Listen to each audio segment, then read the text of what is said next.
नमस्कार दोस्तों। आज बात करेंगे म्यूचुअल फंड की। म्यूचुअल फंड है क्या? आप लोग हमेशा न्यूज़ में सुनते रहते होंगे कि म्यूचुअल फंड सही है, लेकिन ये म्यूचुअल फंड है क्या? मतलब इसमें लोग इन्वेस्ट क्यों करते हैं और क्यों करना चाहिए, और म्यूचुअल फंड क्यों बना है? तो हम लोग आज इस वीडियो में समझते हैं कि म्यूचुअल फंड के बारे में।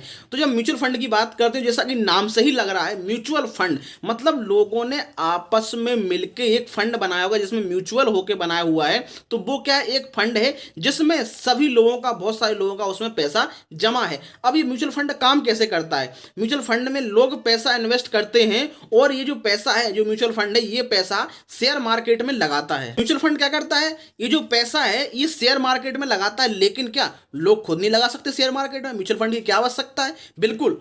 तो म्यूचुअल फंड क्या करता है कि अब जैसे बहुत सारे लोग हैं, और बहुत सारे ही हैं, क्योंकि बहुत लोगों को नहीं पता है कि भाई शेयर मार्केट कहाँ कैसे जाने वाला है। हम लोग कोई शेयर मार्केट के एक्सपर्ट तो है नहीं, फाइनेंशियल एक्सपर्ट तो है नहीं, हमें नहीं पता भाई किस कंपनी का शेयर कहाँ पे जाएगा, बढ़ेगा घटेगा। और हम यदि ऐसे ही शेयर मार्केट में पैसा इन्वेस्ट कर देंगे तो क्या पता हमारा पैसा डूब भी सकता है। तो हमें यदि शेयर मार्केट की कोई जानकारी नहीं है, तो ऐसे लोग शेयर मार्केट में पैसा इन्वेस्ट कैसे करें? तो उनके लिए सही क्या है? Mutual fund. क्योंकि अब म्यूचुअल फंड क्या करता है, इन सभी लोग जो कि शेयर मार्केट में पैसा इन्वेस्ट करना चाहते हैं, तो उनसे कहता है कि आप हमारे फंड में पैसा इन्वेस्ट करो, और हमारा जो बहुत सारा रुपया होगा एक साथ हम एक किसी भी कंपनी के, या शेयर मार्केट में बहुत सारी कंपनियों के बहुत सारे शेयर, उनकी इक्विटी हम खरीदेंगे और पैसा इन्वेस्ट करेंगे और आपको बहुत अच्छा रिटर्न देंगे। तो वो कहते हैं कि आपको बहुत अच्छा रिटर्न देंगे, 15%, 16%। और म्यूचुअल फंड में इन्वेस्ट करते हैं कि कौन लोग करते हैं? जिनको शेयर मार्केट के बारे में पता नहीं है कि भाई शेयर मार्केट कहाँ जाता है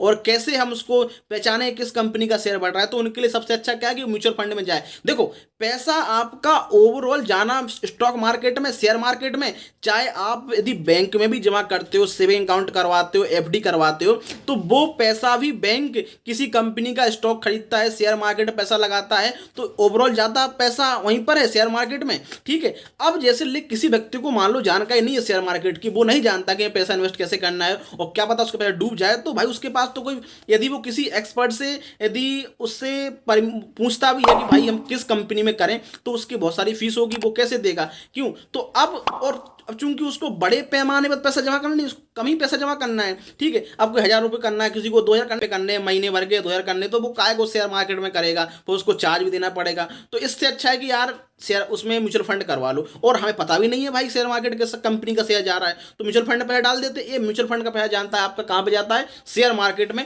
और शेयर मार्केट चूंकि बहुत लंबे समय तक, जब लॉन्ग टाइम तक अच्छा इन्वेस्ट रहता है, तो आपका पैसा वो तो अच्छा हाई रिटर्न आता ही है। और सबसे बड़ी बात म्यूचुअल फंड में क्या होता है कि आपको कंपाउंड इंटरेस्ट मिलता है, सिंपल इंटरेस्ट नहीं। आपका पैसा आपको, जैसे आपने 1000 रुपये जमा किए, तो साल भर में जो 1000 रुपये इंटरेस्ट बना, तो उसका टोटल बना इंटरेस्ट, और वो जो पूरा आपका जो मूल था, मूलधन, वो पूरा इंटरेस्ट पूरा मिलके, इस इंटरेस्ट के ऊपर भी आपको इंटरेस्ट मिलता है, जिसको बोलते हैं कंपाउंड इंटरेस्ट। इसलिए आपका जो इन्वेस्टमेंट है वो बहुत जल्दी बढ़ता है और जो आपको हाई रिटर्न मिलते हैं, 15%, 16%। इसलिए लोग म्यूचुअल फंड में इन्वेस्ट करते हैं। तो ये होता है म्यूचुअल फंड। क्योंकि जैसे कि उसके नाम, तो अब म्यूचुअल फंड बनाता कौन है? तो म्यूचुअल फंड की अलग अलग कंपनी भी हैं, वो ही बनाती हैं। और सबसे बड़ी बात कि जो बैंक है हमारी, ठीक है, जैसे एसबीआई हो गया, आईसीआई, एचडीएफसी, यही बैंक भी बनाती हैं। इसके अलावा जो एनबीएफसी है, नॉन बैंकिंग फाइनेंशियल कंपनी है, वो भी म्यूचुअल फंड बनाती हैं और लोगों से बोलती हैं कि हमारे म्यूचुअल फंड में पैसा जमा करो, आपको हाई रिटर्न्स मिलते हैं। तो ये होता है म्यूचुअल फंड। अब आप उस म्यूचुअल फंड में भी ये रहता है कि आपको कौन से म्यूचुअल फंड में डालना है। कुछ स्मॉल कैप म्यूचुअल फंड होते हैं, कुछ मिडिल कैप होते हैं। तो ये क्या होते हैं? मिड कैप होते हैं। इससे क्या होते हैं कि ऐसी कंपनियों वो लगाते हैं, क्योंकि हर म्यूचुअल फंड का भी कैटेगरी है कि भाई हम कौन सी कंपनी के शेयर मार्केट में वो शेयर खरीदते हैं। ठीक है। यदि किसी कंपनी का ज़्यादा ही मार्केट है, बहुत बड़ी कंपनी है, तो वो उस तरीके से उसमें इन्वेस्ट करती हैं, तो उनके अलग से म्यूचुअल फंड होते हैं। तो वो आपके हिसाब से होता है कि आपको किस म्यूचुअल फंड में करना है, आपको लॉन्ग टाइम के लिए करना है कि शॉर्ट टाइम के लिए करना है। यदि आप हाई रिस्क लेते हो तो आपको रिटर्न भी अच्छा मिलेगा, और यदि आप सोचते हो नहीं मुझे रिस्क कम चाहिए, मतलब रिटर्न भी मुझे कम मिल जाए, तो आपकी रिस्क, तो आपका जो पैसा होगा वो भी अच्छा आपको रिटर्न मिलेगा यदि लॉन्ग टर्म के लिए आप करते हो। यदि लॉन्ग टर्म के लिए ज़्यादातर शेयर मार्केट को पैसा इन्वेस्ट करता है, तो जो बड़ी कंपनियां जैसे टाटा, रिलायंस, इन बड़ी कंपनियों के ये म्यूचुअल फंड होते हैं, वो वहाँ पे उसमें इन्वेस्ट करते हैं, उसके शेयर खरीदते हैं। देखो, अब हमारे देश में ज़्यादातर क्या है कि लोग बैंक जो है, बैंक को ही समझते हैं, यदि पैसा क्या करो, आप बैंक में जमा कर दो, सेविंग अकाउंट में कर दो, आपको अच्छा इंटरेस्ट मिलता है। भाई कितना मिलेगा? 4-5%। मतलब यदि आप 1 साल तक 100 रुपये जमा करते हो रहता है, तो आपके 1 साल बाद 105 रुपये बनेंगे, बनेंगे, 104 रुपये बनेंगे, ये सेविंग अकाउंट में आपको इंटरेस्ट मिलता है। हाँ, इससे यदि आप एफडी भी करवा लेते हैं तो आपको 6-7% मिल जाता है, 8% मिल जाता है। लेकिन ओवरऑल आपका जो बैंक में पैसा आप जमा कर रहे हो, जो बैंक में आपने जमा किया पैसा, ये पैसा भी स्टॉक मार्केट में ही जाना है, या फिर बैंक लोन देती है और इसके अलावा स्टॉक मार्केट में पैसा लगाती है, तो भाई जाना तो आपका स्टॉक मार्केट में ही पैसा है। तो भाई आप सेविंग अकाउंट में उतना ही पैसा रखो जितना आपके लिए डेली यूज की जरूरत है। तो जो मेरा मानना है कि आपको बैंक अकाउंट में केवल उतना ही पैसा रखना चाहिए कि जो आपकी 4-5 महीने 6-7 महीने आपके खर्चे के लिए हो। इसके अलावा आपको अपना जो पैसा है वो इन्वेस्टमेंट करना चाहिए, क्योंकि बैंक से आपको पैसा बढ़ता नहीं, आपका पैसा घटता ही है। क्योंकि एक इंटरेस्ट, जो इन्फ्लेशन नाम की भी एक चीज़ होती है, यदि इन्फ्लेशन जिस रेट से बढ़ रहा है और उससे कम रेट पे आपको इंटरेस्ट मिल रहा है बैंक में भी, तो आपके पैसे की जो वैल्यू है वो कम हो जाएगी। एग्जाम्पल के थ्रू, जैसे आज 100 रुपये आपने जमा किए और आज इंटरेस्ट रेट बढ़ के मान लो आपको दिया है बैंक ने 5%, तो आप एक साल में 105 रुपये हो गए। तो आज जो आप 100 रुपये में एक चीज़ खरीद पा रहे थे, वही चीज़ आप अगले साल 105 में नहीं खरीद पाएंगे। कैसे? क्योंकि इंटरेस्ट रेट जो होती है उससे भी हाई होती है, 6%, 7%, सॉरी इन्फ्लेशन रेट। तो आपकी जो पैसे की वैल्यू क्या हुई, वो कम हुई, क्योंकि जो अगले साल वो जो प्रोडक्ट होगा वो महंगा हो जाएगा। तो इससे क्या होगा कि आपकी जो रुपए की वैल्यू कम हुई। तो इसलिए ज़्यादातर लोग क्या करते हैं, जो बिजनेस को समझते हैं और ज़्यादातर जिनके पास इन्वेस्टमेंट को समझते हैं और पैसे से पैसे कैसे बनाना है, वो लोग बैंक में कम पैसा, जबकि शेयर मार्केट में, म्यूचुअल फंड में ज़्यादा इन्वेस्टमेंट करते हैं, क्योंकि वहाँ पे इन्वेस्टमेंट है, आपका पैसा बनता है। लेकिन शेयर मार्केट आप यदि आप बैंक में जमा करते हैं तो भाई साहब का पैसा की वैल्यू घटती है, क्योंकि भाई इन्फ्लेशन नाम की भी एक चीज़ होती है और देश में इन्फ्लेशन बढ़ता ही है, हर साल बढ़ता है, इन्फ्लेशन तो बढ़ता ही है। ठीक है, तो उससे क्या होता है, आपकी जो पैसे की वैल्यू है, रुपये की वैल्यू जो अपने बैंक को जमा किया है, उससे आपकी वैल्यू घट जाती है। या फिर आप घर में पैसा रखते हो तो और बैंक की आपकी रुपये की वैल्यू घटेगी। आप सोच नहीं भाई मुझे पैसा नहीं उठाना है, कोई चोरी ना हो जाए, आप घर पे रखते हो, 1 लाख रुपए आप रख लिया, तो भाई अगले साल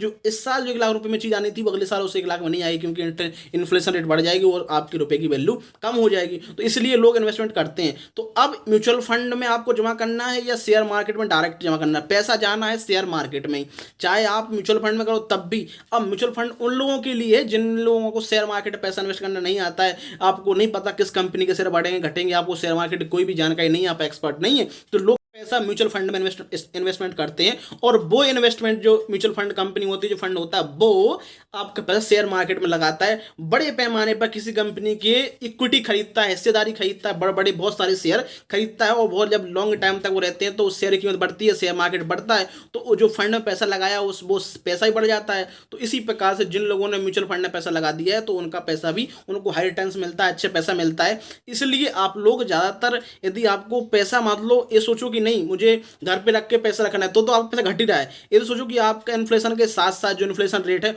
उसको और पार करके आपका पैसा बढ़े। तो ये इंपॉर्टेंट है कि आप अपना पैसा जो म्यूचुअल फंड है उसमें इन्वेस्टमेंट करें या फिर शेयर मार्केट में इन्वेस्टमेंट करें, ये आपके लिए बहुत जरूरी है, ना कि घर पे रखें या बैंक में करें। बैंक में को उतना रखो ताकि आपको डेली यूज पे ट्रांजेक्शन करने, एक दूसरे को देना है, पेमेंट करना है, और भी खर्च होते हैं, तो वो उसके लिहाज से आपके लिए सही है। लेकिन लोगों ने कर क्या लिया है, सेविंग अकाउंट को ही, करंट अकाउंट को ही अपना बना लिया कि इसमें पैसा जमा कर क्या लिया है, अपने करंट अकाउंट को, सेविंग अकाउंट को ही इन्वेस्टमेंट बना लिया कि इसमें पैसा इन्वेस्टमेंट कर दो तो अपना पैसा बढ़ता जाएगा। भाई कितना पैसा बढ़ेगा? 3-4%, उससे ज़्यादा तो अपनी इन्फ्लेशन रेट ही होती है। तो भाई ज़्यादातर लोगों के लिए जो एडवाइस है वो मेरी यही है कि आप लोग पैसा म्यूचुअल फंड में इन्वेस्टमेंट करो। हाँ, ऐसा नहीं है कि आपके पास पैसा है ही नहीं और आपके पास 5,000 रुपये, आप मतलब 20,000 रुपये आपकी सैलरी है और 20,000 रुपये आपका मतलब खर्चा भी है महीने का, आप सोचो मैं करूं तो बहुत मुश्किल होता है। आप उसमें से कम करके एसआईपी करवाओ, मंथली करवाओ। ठीक है, यदि आप मंथली पैसा जमा करते हो म्यूचुअल फंड में तो भी आपके लिए बहुत ही अच्छा है। लेकिन यदि सोचो कि नहीं पैसा एक साथ इकट्ठा करके जमा करो तो वो हो नहीं पाएगा। अब जो लाखों में रुपए कमा रहे हैं उनकी बात अलग है, वो एक साथ पैसा पेमेंट इन्वेस्टमेंट करते हैं म्यूचुअल फंड में चाहे शेयर मार्केट में। ठीक है, तो आपके लिए अच्छा होता है कि आप एसआईपी में जमा करो। ठीक है, अब इसके अलावा ये है कि आप सोचो कि नहीं मेरे पास तो पैसा है नहीं, फिर भी हम शेयर मार्केट में लगाएंगे, तो जरूरी नहीं है पैसा लगाना शेयर मार्केट में। तो शेयर मार्केट में और म्यूचुअल फंड में पैसा तभी लगाओ जब आपका खर्चा निकाल के आपकी सैलरी में से कुछ बच रहा हो, तभी आप शेयर मार्केट में और अपना जो म्यूचुअल फंड है उसमें पैसा इन्वेस्टमेंट करो एसआईपी के थ्रू। ठीक है, ऐसा नहीं कि आपका यदि आपका खर्चा नहीं निकल रहा है तो भाई आपको खर्चा तो पहली प्रायोरिटी है ना आपका। हाँ, यदि आपकी सैलरी बहुत ज़्यादा है तो कोई बात ही नहीं है, फिर तो आपका बचेगा बहुत सारा पैसा, तो आप इन्वेस्टमेंट करो। क्योंकि बैंक में रखने से आपको फायदा नहीं है, बैंक में आपका पैसा घटेगा ही, क्योंकि इंटरेस्ट इन्फ्लेशन बढ़ता ही रहता है। तो ये होता है, मैंने जो बताया कि म्यूचुअल फंड किसे कहते हैं, म्यूचुअल फंड क्या होता है और म्यूचुअल फंड से कैसे लोग पैसा कमा सकते हैं, अपनी जो भविष्य के लिए जो इन्वेस्टमेंट है वो कर सकते हैं, उनको हाई रिटर्न्स पे, वो भी अच्छा रिटर्न मिलता है क्योंकि उसमें कंपाउंड इंटरेस्ट मिलता है और आपका पैसा बहुत जल्दी बढ़ता है, इन्वेस्टमेंट आपका बढ़ता है। इसलिए ज़्यादातर आप देखो जो बिजनेसमैन है, जो बड़े बड़े लोग होते हैं, वो पैसा इन्वेस्टमेंट करते हैं, उससे आपकी संपत्ति बढ़ती है। बैंक में आपकी संपत्ति बढ़ेगी बट उससे ज़्यादा तो आपकी इन्फ्लेशन रेट ही बढ़ जाएगी, तो आपकी पैसे की वैल्यू घटेगी। तो इस वीडियो में आप लोग समझे होंगे कि जो म्यूचुअल फंड होता है वो क्या होता है और म्यूचुअल फंड कैसे स्टॉक मार्केट में पैसा इन्वेस्ट करता है, क्यों मार्केट के बारे में जानकारी है तो लोग खुद ही स्वयं ही इन्वेस्टमेंट करते हैं, शेयर मार्केट में कंपनियों के शेयर खरीदते हैं या इंडेक्स फंड में जमा करते हैं, ठीक है। और यदि नहीं आपको जानकारी नहीं है, नॉर्मल व्यक्ति है तो उसको जानकारी नहीं है तो वो क्या करेगा, म्यूचुअल फंड में जाओ, म्यूचुअल फंड में कोई कंपनी है, जो भी म्यूचुअल फंड जो भी बैंक है, अपने बैंक के पास जाओ और उस बैंक के म्यूचुअल फंड से आप संपर्क करो, उससे सहायता लो, एडवाइज लो कि हमें कैसे जमा करना चाहिए, किस पे कितना रिटर्न मिलेगा और हमें कितने की एसआईपी बनानी चाहिए। तो उस तरीके से आप अपने बैंक से संपर्क कर सकते हैं और म्यूचुअल फंड में इन्वेस्टमेंट कर सकते हैं। जिनको शेयर मार्केट जानकारी नहीं है तो ये म्यूचुअल फंड है, ये शेयर मार्केट है, इस तरीके से आप लोग समझ सकते हो। ये वीडियो यदि आपको अच्छा लगा हो शेयर मार्केट से संबंधित और म्यूचुअल फंड क्या होता है और उसको कैसे काम करता है, उसकी क्या आवश्यकता है, ये आपको समझ में आया हो तो वीडियो को लाइक शेयर करना बिल्कुल ना भूलें, साथ में चैनल को सब्सक्राइब भी कर दें ताकि जब भी हमारा कोई नया वीडियो आता है ऐसे एजुकेशनल इन्फॉर्मेटिव तो आप तक वो आसानी से पहुंच जाए। दोस्तों जय हिंद, जय भारत।